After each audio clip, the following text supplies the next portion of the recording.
तो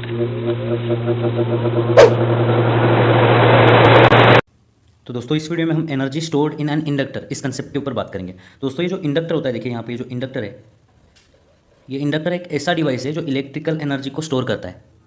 तो ये इंडक्टर एक ऐसा डिवाइस है दोस्तों जो इलेक्ट्रिकल एनर्जी को स्टोर करता है, ठीक है, और ज़रूरत पड़ने पर उसको यूज़ करता है। इलेक्ट्रोस्टैटिक्स चैप्टर जो हमने पढ़ा था दोस्तों, देखिए इलेक्ट्रोस्टैटिक्स जो चैप्टर हमने पढ़ा था उसके अंदर भी हमने ऐसा एक डिवाइस देखा था जो कि इलेक्ट्रिकल एनर्जी को स्टोर करता है और ज़रूरत पड़ने पर उसको यूज़ करता है। उस डिवाइस का नाम क्या था दोस्तों? उस डिवाइस का नाम था कैपेसिटर। तो ये जो कैपेसिटर है दोस्तों, देखिए कैपेसिटर ये इलेक्ट्रिकल एनर्जी को स्टोर करता है और ज़रूरत पड़ने पर उसको यूज़ करता है। कैसे स्टोर करता है? देखिए दोस्तों, ये कैपेसिटर है, मान लेते हैं ये कैपेसिटर है, ठीक है। जब ये कैपेसिटर आप यहाँ पे बैटरी से कनेक्ट करोगे, ठीक है, ये बैटरी का देखिए यहाँ पे पॉजिटिव टर्मिनल है, ये नेगेटिव टर्मिनल है। तो जैसे आप इसको कनेक्ट करोगे, ये जो प्लेट है कैपेसिटर की, यहाँ पे आ जाएगा पॉजिटिव चार्ज और ये जो प्लेट है यहाँ पे आ जाएगा नेगेटिव चार्ज, ठीक है। अब यहाँ पे इलेक्ट्रिकल एनर्जी स्टोर हो चुकी है दोस्तों, ठीक है।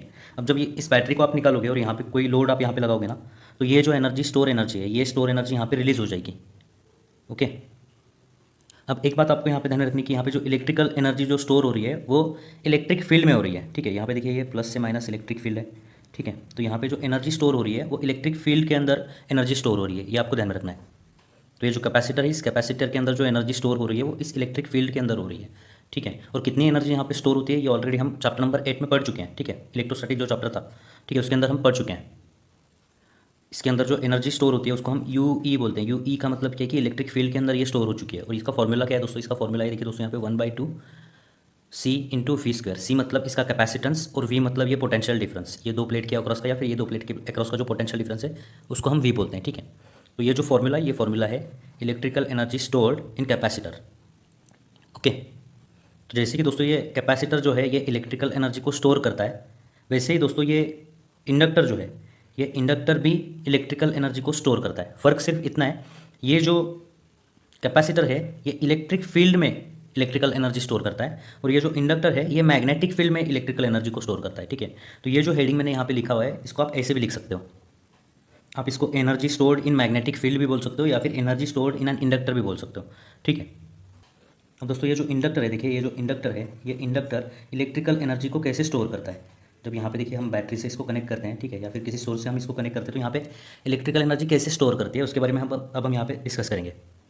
तो हमें दोस्तों इंडक्टर की एक प्रॉपर्टी पता है, देखिए ये इंडक्टर है, ओके, और ये इंडक्टर में से पास होने वाला करंट है, एज्यूम करते हैं हम यहाँ पे आए।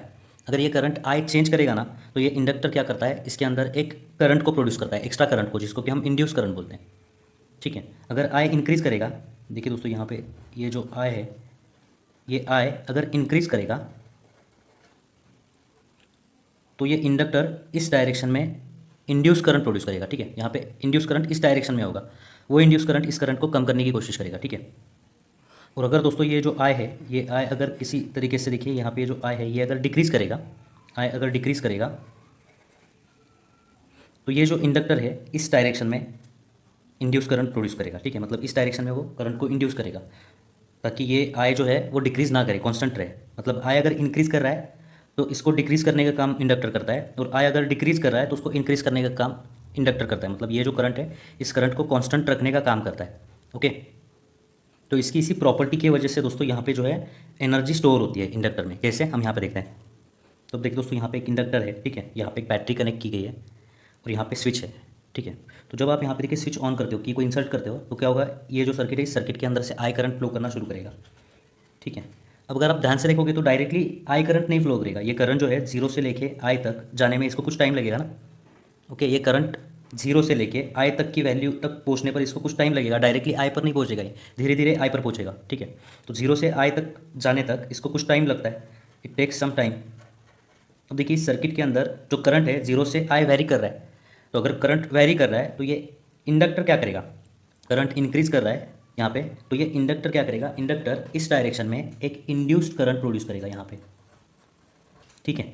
ये जो इंडक्टर है, ये इंडक्टर क्या करेगा, इस डायरेक्शन में एक इंड्यूस करंट प्रोड्यूस करेगा, ठीक है, जो इस करंट को बढ़ने नहीं देगा। ये जीरो से आई तक जाना चाहता है, लेकिन ये जो कॉइल है या फिर इंडक्टर है ये इसको बढ़ने नहीं दे रहा है, इसी प्रॉपर्टी की वजह से, ठीक है। तो अब दोस्तों ये जो करंट है इस करंट को आई तक पहुंचाने के लिए ये जो बैटरी है, इस बैटरी को क्या करना होता है, एक्स्ट्रा वर्क करना पड़ेगा, ठीक है। ये आई को, ये जो करंट है इस करंट को आई की वैल्यू तक पहुंचाने के लिए बैटरी को जो है एक्स्ट्रा काम करना पड़ेगा, so battery has to do some extra work for this I current. ये जो है करंट आई यहाँ से फ्लो होने के लिए बैटरी को एक्स्ट्रा काम करना पड़ेगा। यही जो एक्स्ट्रा काम बैटरी कर रही है वो इस इंडक्टर के अंदर स्टोर हो जाता है। फिर से एक बार देखिए दोस्तों, जब यहाँ पे आप की को ऑन करते हो तो ये जो करंट है डायरेक्टली आई वैल्यू पे नहीं पहुँचता है, ये जीरो से लेके आई तक इंक्रीज़ करता जाता है।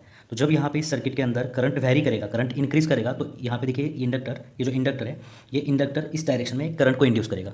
ठीक है, अब ये करंट क्या कर रहा है, इस करंट को अपोज कर रहा है ना, तो बैटरी को क्या करना होगा, एक्स्ट्रा काम करना होगा इस करंट को यहाँ से फ्लो कराने के लिए। ठीक है, ये जो बैटरी एक्स्ट्रा काम कर रही है वो एक्स्ट्रा काम इस कॉइल के अंदर स्टोर हो जाए, एनर्जी के फॉर्म में स्टोर हो जाएगा, ताकि जब ज़रूरत पड़े तो ये इंडक्टर उसे यूज़ कर सके।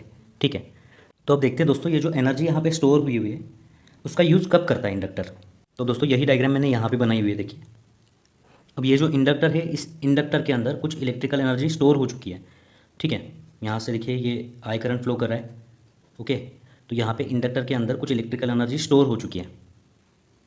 अब ये स्टोर्ड एनर्जी का यूज़ ये इंडक्टर कब करेगा, जब दोस्तों इस सर्किट के अंदर का करंट डिक्रीज़ करेगा। अगर किसी कारण से यहाँ पे देखिए दोस्तों, आई अगर डिक्रीज़ करेगा, ये जो करंट है, ये करंट की वैल्यू अगर किसी किसी रीज़न की वजह से डिक्रीज़ कर रही है, तो ये जो प्रॉपर्टी हमने यहाँ पे पढ़ी हुई है, अगर करंट डिक्रीज़ करेगा तो ये इंडक्टर क्या करता है, इंडक्टर एक एक्स्ट्रा करंट प्रोड्यूस करता है इस डायरेक्शन में। अगर करंट डिक्रीज़ कर रहा है तो इस डायरेक्शन में जो है ये जो इंडक्टर है वो एक्स्ट्रा करंट, इंड्यूस करंट जिसको हम बोलते हैं, ठीक है, वो इस डायरेक्शन में यहाँ पे प्रोड्यूस करेगा। ठीक है, ताकि ये जो वैल्यू है ये कम ना हो, कांस्टेंट रहे।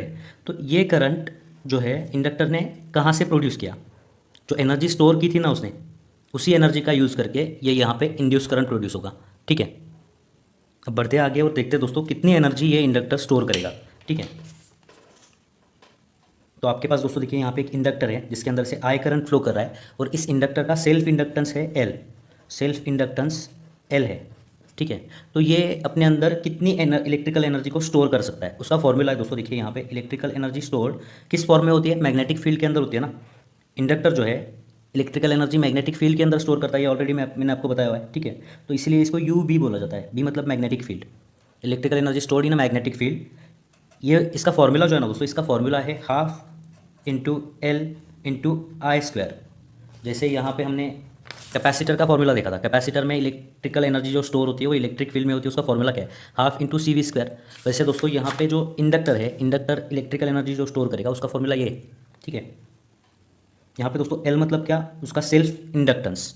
ओके, और आई मतलब क्या, current flowing through that inductor. ये फॉर्मूला है, electrical energy stored in an inductor is equal to half into L I square. अब देखते हैं दोस्तों ये फॉर्मूला आया कहाँ से, इसका प्रूफ देखते हैं। तो यहाँ पे देखिए दोस्तों एक सर्किट है, इस सर्किट में यहाँ पे इंडक्टर लगा हुआ है, यहाँ पे बैटरी कनेक्टेड की हुई है। जैसे आप यहाँ पे की को ऑन करोगे क्या होगा, यहाँ से करंट फ्लो होना शुरू करेगा। तो करंट को जीरो से आई तक पहुँचने के लिए, आई तक वैल्यू तक पहुँचने के लिए कुछ टाइम लगेगा। ठीक है, तो उस टाइम में करंट इंक्रीज़ कर रहा है ना, उस टाइम में करंट इंक्रीज़ कर रहा है, तो यहाँ पे ये जो कॉइल है, ये जो इंडक्टर है, ये इंडक्टर क्या करेगा, इस डायरेक्शन में एक इंड्यूस्ड करंट प्रोड्यूस करेगा, इंड्यूस्ड करंट प्रोड्यूस करेगा। ठीक है, आप ये भी बोल सकते हो कि ये जो इंडक्टर है यहाँ पे एक ईएमएफ इंड्यूस करेगा, करंट इंड्यूस कर रहा है मतलब ईएमएफ इंड्यूस कर रहा है, पोटेंशियल डिफरेंस इंड्यूस कर रहा है, आप ऐसे बोल सकते हो। ठीक है, अब दोस्तों किसी पर्टिकुलर टाइम डी टी के लिए ये जो ईएमएफ इंड्यूस हो रहा है इसकी वैल्यू कितनी होती है, इसकी वैल्यू हमें पता है, L into D I by D T होती है, ये हमें पता है।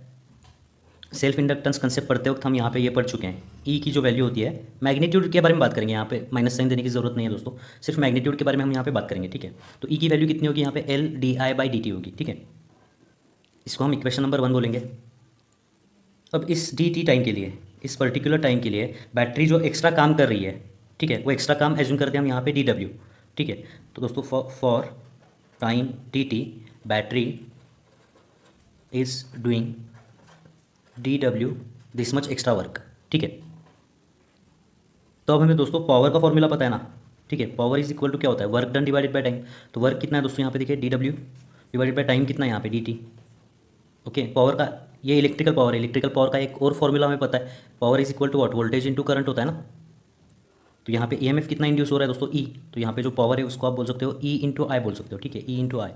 ठीक है, ई की वैल्यू आपको पता है यहाँ पे कितनी है, देखिए दोस्तों L into D I by D T into ये आई है, इसको ऐसे ही लिखना है। ठीक है, तो यहाँ पे जो ये पावर है, इस पावर की जगह पर दोस्तों आप ये वैल्यू पुट कर सकते हो यहाँ पर।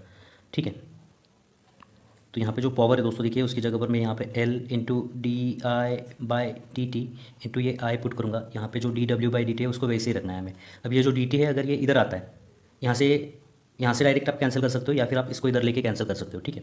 ओके, तो आपको पता है दोस्तों छोटे से टाइम इंटरवल डी टी के लिए बैटरी जो वर्क कर रही है उसका इक्वेशन आपको क्या मिल रहा है दोस्तों, यहाँ पे देखिए L I into D I, L I into D I, मतलब छोटे से टाइम इंटरवल के लिए, डी टी टाइम इंटरवल के लिए बैटरी जो छोटा सा वर्क कर रही है वो इतना है, ठीक है। ओके, तो ये करंट जब जीरो से आई वेरी करेगा, इस कंप्लीट प्रोसेस के लिए बैटरी कितना वर्क करेगी, इसके लिए आपको इस इक्वेशन को इंटीग्रेट करना होगा, ठीक है। इंटीग्रेट कहाँ से कहाँ करना होगा दोस्तों, जीरो से लेके आई तक, ठीक है। तो जब आप इसको इंटीग्रेट करोगे तो यहाँ पे टोटल वर्क डन मिलेगा आपको।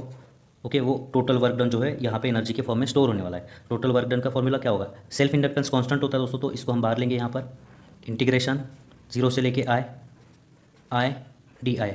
तो हमें पता है दोस्तों एक्स डी एक्स का इंटीग्रेशन क्या होता है, एक्स स्क्वायर बाई टू होता है ना, ठीक है। वैसे दोस्तों आई डी आई का इंटीग्रेशन क्या होगा, एल ये आई स्क्वायर बाय टू हो जाएगा। यहाँ पे लिमिट्स लिखने हैं आपको जीरो से लेके आई तक, ठीक है। तो इसको सिंप्लीफाई करना है दोस्तों, देखिए यहाँ पे W इज इक्वल टू क्या होगा, एल इंटू पहले हम पुट करेंगे अपर लिमिट, फिर हम लोअर लिमिट पुट करेंगे यहाँ पर। तो अपर लिमिट क्या है आई, तो यहाँ पे आई स्क्वायर बाई टू हो जाएगा, लोअर लिमिट माइनस करेंगे यहाँ पे जीरो स्क्वायर बाई टू से, ठीक है। ओके, तो ये जीरो हो जाएगा, ये हो जाएगा work done L into I square by two, जो मैंने यहाँ पे फॉर्मूला लिखा हुआ है, ठीक है। L I square by two, इसको आप ऐसे भी लिख सकते हो, one by two into L I square, ठीक है। तो ये जो वर्क डन है, बैटरी जो इतना एक्स्ट्रा वर्क कर रही है, ये जो वर्क है, ये वर्क यहाँ पे इलेक्ट्रिकल एनर्जी के फॉर्म में स्टोर हो जाएगा। तो अब हमने देखा कि energy stored in a magnetic field, कोई भी इंडक्टर है यहाँ पे देखिए, ये इंडक्टर जब इसके अंदर से आई करंट फ्लो कर रहा है, ठीक है, तो यहाँ पे जो मैग्नेटिक फील्ड यहाँ पे प्रोड्यूस होती है ना, इस मैग्नेटिक फील्ड के अंदर ये इलेक्ट्रिकल एनर्जी स्टोर होती है। और ये इलेक्ट्रिकल एनर्जी कितनी स्टोर होती है, half into L into I square, इतनी इलेक्ट्रिकल एनर्जी स्टोर होती है, ठीक है।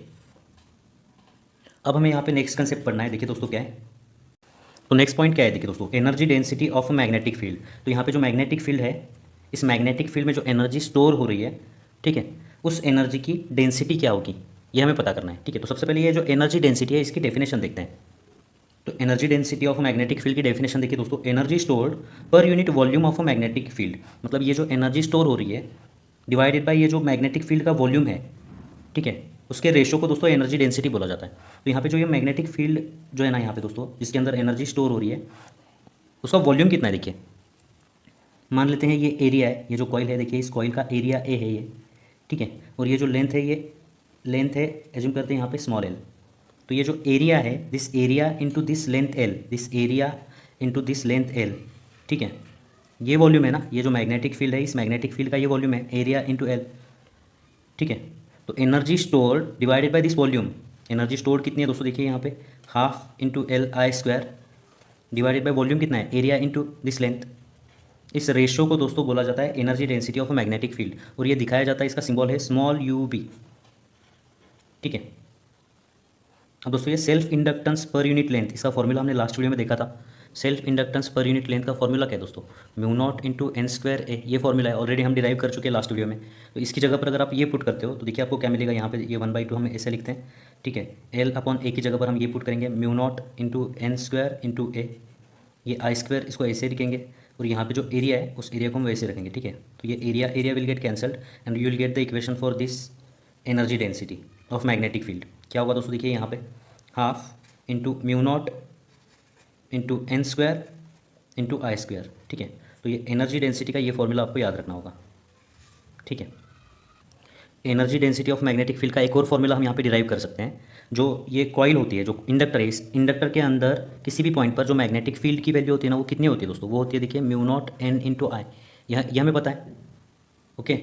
इसके अंदर मैग्नेटिक लास्ट वीडियो में भी हमने इसको डिस्कस किया था, ठीक है। इसके अंदर किसी भी एक पॉइंट पर मैग्नेटिक फील्ड की जो वैल्यू होती है वो कितनी होती है, म्यू नॉट एन इंटू आई, ठीक है। तो यहाँ पे देखिए दोस्तों आपको म्यू नॉट दिख रहा है, एन स्क्वायर दिख रहा है, आई स्क्वायर दिख रहा है। तो किसी तरीके से यहाँ पे म्यू नॉट का अगर स्क्वायर हो जाए, ठीक है, तो हम म्यू नॉट एन आई की जगह पर यहाँ पे बी पुट कर सकते हैं, ठीक है। तो म्यू नॉट का स्क्वायर होने के लिए दोस्तों आप यहाँ पे देखिए ऊपर और नीचे न्यूमरेटर और डिनोमिनेटर को म्यू नॉट से मल्टीप्लाई कर सकते हो, ठीक है। तो देखिए दोस्तों यहाँ पे हाफ, ऊपर मैंने म्यू नॉट से मल्टीप्लाई किया तो ऊपर म्यू नॉट स्क्वायर हो जाएगा, एन स्क्वायर और आई स्क्वायर हो जाएगा, और नीचे म्यू नॉट से मल्टीप्लाई करने पर यहाँ पे म्यू नॉट मिलेगा आपको। अब ये mu naught N I, mu naught square N square I square, इसको मैं कैसे लिख सकता हूँ दोस्तों, देखिए हाफ, इसको मैं ऐसे लिख सकता हूँ म्यू नॉट एन आई ब्रैकेट स्क्वायर लिख सकता हूँ ना, ठीक है, डिवाइडेड बाई ये म्यू नॉट ऐसे रहेगा। अब दोस्तों ये म्यू नॉट इंटू एन आई जो है, इसकी जगह पर आप बी के वैल्यू को पुट कर सकते हो, ठीक है। तो ये जो energy density of magnetic field है स्मॉल यू बी, इसके लिए आपको क्या इक्वेशन मिलेगा, हाफ इंटू ये जो है B square divided by mu naught, ठीक है। तो आप दोस्तों यहाँ पे देखिए ये एक फॉर्मूला आप ध्यान में रख सकते हो, ओके, और ये एक फॉर्मूला आपको यहाँ पे, ठीक है, ध्यान में रखना होगा। तो यहाँ पे दोस्तों ये energy stored in a magnetic field ये कंसेप्ट खत्म होता है। नेक्स्ट वीडियो में दोस्तों हम म्यूचुअल इंडक्शन के बारे में बात करेंगे, ठीक है। तो मिलते हैं दोस्तों आपसे अगली वीडियो में, धन्यवाद।